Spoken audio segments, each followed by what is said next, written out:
नमस्कार साथियों, मेरे सभी साथीगण जो भी सरकारी सेवा में हैं और 2004 के बाद से ज्वाइन किए हैं सरकारी सेवा, आज उनके लिए हम बहुत ही काम की बात लेकर आए हैं कि आप सभी देख रहे होंगे कि आजकल केवल एक ही चर्चा चल रही है ओप्स वस एनपीएस। तो आखिर ये समस्त सरकारी कर्मचारी जो भी 2004 के बाद ज्वाइन किए हुए हैं, आखिर ये ओप्स के पीछे क्यों इतना पड़े हैं? कुछ ना कुछ तो होगा इसके पीछे कि वो ओप्स के लिए जो है संघर्ष कर रहे हैं, आंदोलन कर रहे हैं। तो आइए इधर देखिएगा, आज हम आपको बताएंगे ओप्स वस एनपीएस यानी कि old pension scheme, national pension system, इसमें से कौन सी पेंशन योजना है आपके लिए बेहतर। तो चलिए थोड़ा सा देखते हैं। इसमें जो पुरानी पेंशन योजना थी, जिसको ओल्ड पेंशन स्कीम के ओप्स, इसको 1 अप्रैल 2004 में केंद्र सरकार ने बंद कर दिया था और इसके स्थान पे नई पेंशन योजना, राष्ट्रीय पेंशन योजना यानी कि एनपीएस, नेशनल पेंशन सिस्टम शुरू किया था। तो आइए अब हम इसमें देखते हैं डिफरेंस, आखिर ये क्यों हम लोग इसकी मांग कर रहे हैं कि एनपीएस में क्या है, ओप्स में क्या है। आइए तो देखते हैं, स्टार्ट करते हैं। पहला है सुविधा। पहला हम डिफरेंस यहाँ पे ले रहे हैं सुविधा का। तो सुविधा यहाँ पे देखिएगा क्या है, पुरानी पेंशन योजना में कर्मचारियों को जीपीएफ की सुविधा मिलती है। किसकी सुविधा मिलती है? जीपीएफ की। और जबकि न्यू पेंशन स्कीम में जीपीएफ की सुविधा नहीं है।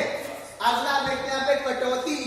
कटौती देखिए एनपीएस ओप्स में है, सैलरी से कोई डिडक्शन नहीं होता, सैलरी से किसी भी प्रकार का कोई डिडक्शन नहीं है पेंशन के लिए।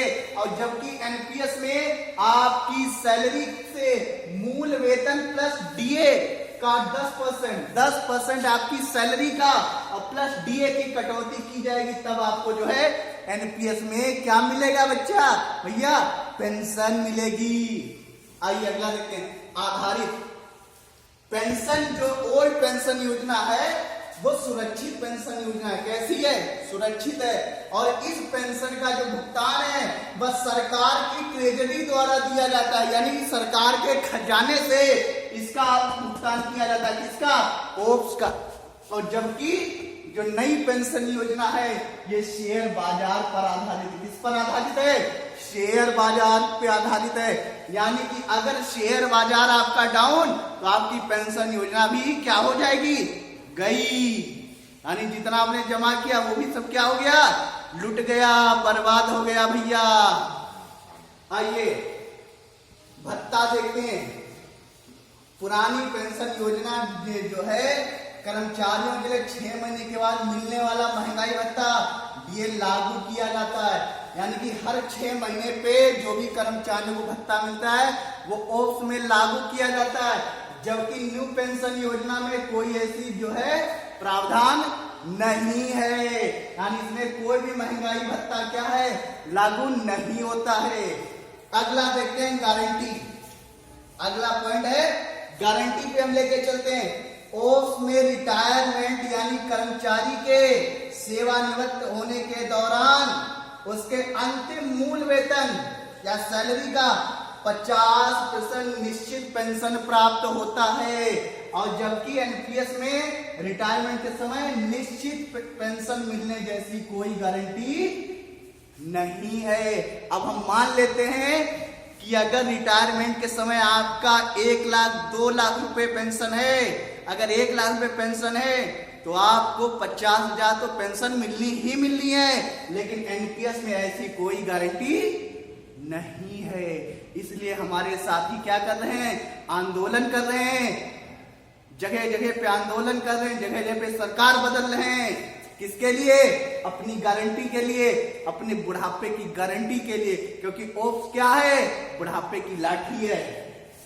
अगला देखते हैं ग्रेच्युटी। ओप्स में कर्मचारियों को रिटायरमेंट के बाद 20 लाख तक की ग्रेच्युटी मिलती है। 20 लाख रुपए तक जो रिटायरमेंट पे एक साथ पूरा फंड मिलता है। जबकि एनपीएस में ऐसा कोई भी क्या नहीं है? प्रावधान ही नहीं है ये कुछ। इसलिए साथी लोग क्या हैं? आंदोलनरत हैं। अगला देखते हैं टैक्स की बात करेंगे यहाँ पे। किसका? टैक्स की बात करेंगे।